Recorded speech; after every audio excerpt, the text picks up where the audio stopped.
Minister Wike could have done the way this thing. Yes, I agree with that. Okay then, you know, in a season when purveyors of fake news and very fake narratives take advantage of a lack of critical thinking and susceptibility to misinformation, the need to respond effectively to this trend becomes imperative. The acting director of Army Public Relations, Lieutenant Colonel Apollonia Anele, has issued a statement aimed at dismissing the false claim that a brigade commander was abducted in an ambush. The information is that troops of the 25th Task Force Brigade thwarted an ambush by terrorists around the Warejoko in Azure Malte. I hope I got that right, in Damboa local government area of Borno State.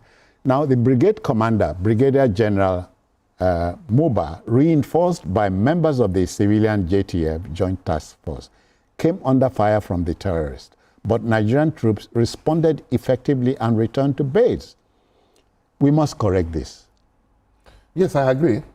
Sorry, you know, recently, imagine the news that former Anambra State Governor had passed became, in this case, especially given the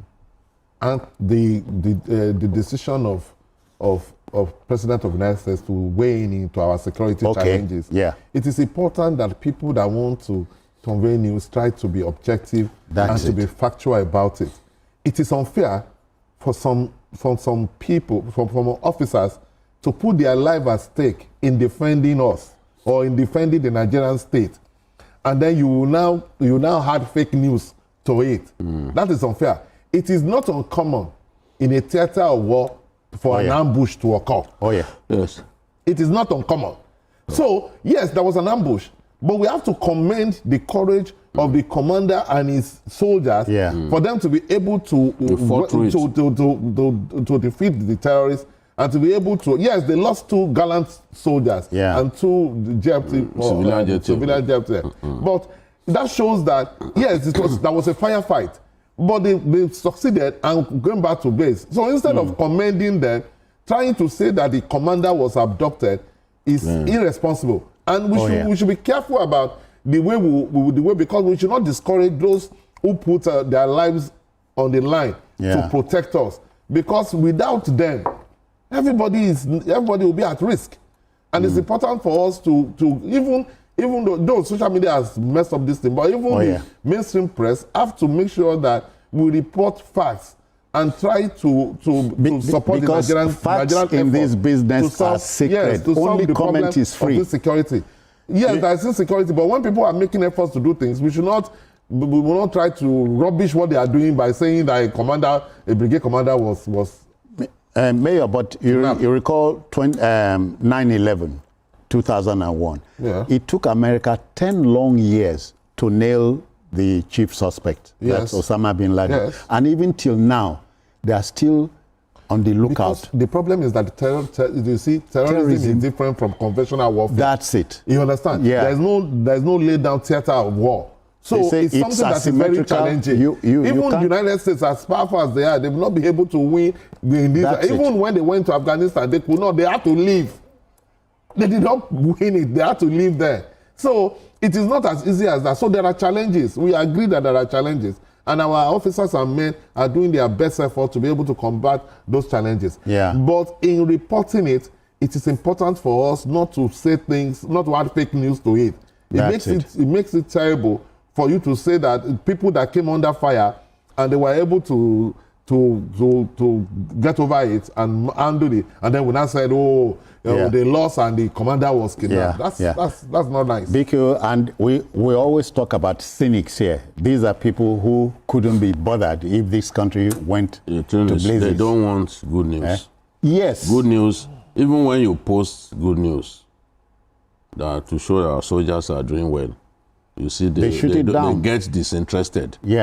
But it is the negative news that they get excited about. I've never seen this kind of people in my life. How come it is the negative stories about your country that gets you excited? They said many soldiers missing in action. the commander, you know, was abducted, this and that. Total falsehood. That whole area, Damboa is the biggest local government in the whole of Borno State and one of the biggest in our country. That whole area is dangerous.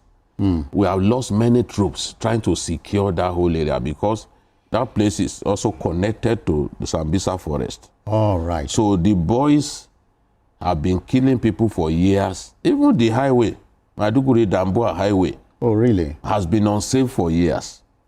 But troops are trying their best to maintain sanity in that area, to deny these guys the freedom to move around and commit their atrocities. That's it. So we have to give them credit. I know Brigadier General Uba very well because when I went to do an investigative work in Koshebe where about 60 farmers were slaughtered, rice farmers. Right. He was one of the people who provided security. He got his troops. And this 25 Brigade, yeah. They are famous in that area for their resilience, for their the inventiveness that they even bring to policing that general area. So any little effort that our troops make will make us happy. We should give them credit because it's not easy. The job that they do is not easy. And people leave their families behind. They are sons. Put their lives on the line. Our sons too. Put their lives on the line so that you and I can feel safe. So that when you are applying our roads, you feel comfortable. The other day I went to Kaduna. I was happy that I could even travel for 3 hours without military escort. Some people protected the area. Yeah. Some people fought to make that area safe. Diminishing their contribution in the way people do is very irresponsible. So, yes, the mainstream media must never take their cue from social media. That's it. Because social media is brimming with people who are haters of their own nation. Some of them are even haters of their own families. Yeah. People are hungry and tired of life, and they want the rest of us to get angry like them. It's not going to happen. But we will celebrate our troops whenever they make breakthroughs. That's it. It is a difficult fight they are involved in, but we are making gains. And no matter how little the gains that we make, we must appreciate it and we must pay tribute to the troops who make that happen. So kudos to the army, and I'm happy the army spokesman, Lieutenant Colonel Apollonia, was quick to quickly shut down this fake news. Mayor and Biko, we all agree a trained journalist will not take his cue or her cue from social media. Absolutely. But a lot of them now, that's what they do. Because the social media is peopled by society, by citizen journalists who are not trained, who do not even know what constitutes news. See what happened now. This young soldier that stood up to Wike. Yeah. There was a fake news that they gave him award. You know, because even this AI, today's journalists are so lazy that they can't even write unless they use ChatGPT. Yes. They can't differentiate. They've forgotten that what you have there, what you have in AI, is something that they piece together from what human beings write. Yes. Yeah. And fake news, once they plant it there, they too, other people will use it. They claim that the boy was the son of one of my my friends who used to be the spokesperson to the army when General Atahiru was chief of army staff. They claimed that was his son just because that woman's name is Yerima. They concluded, this is the son of, and people started running with it.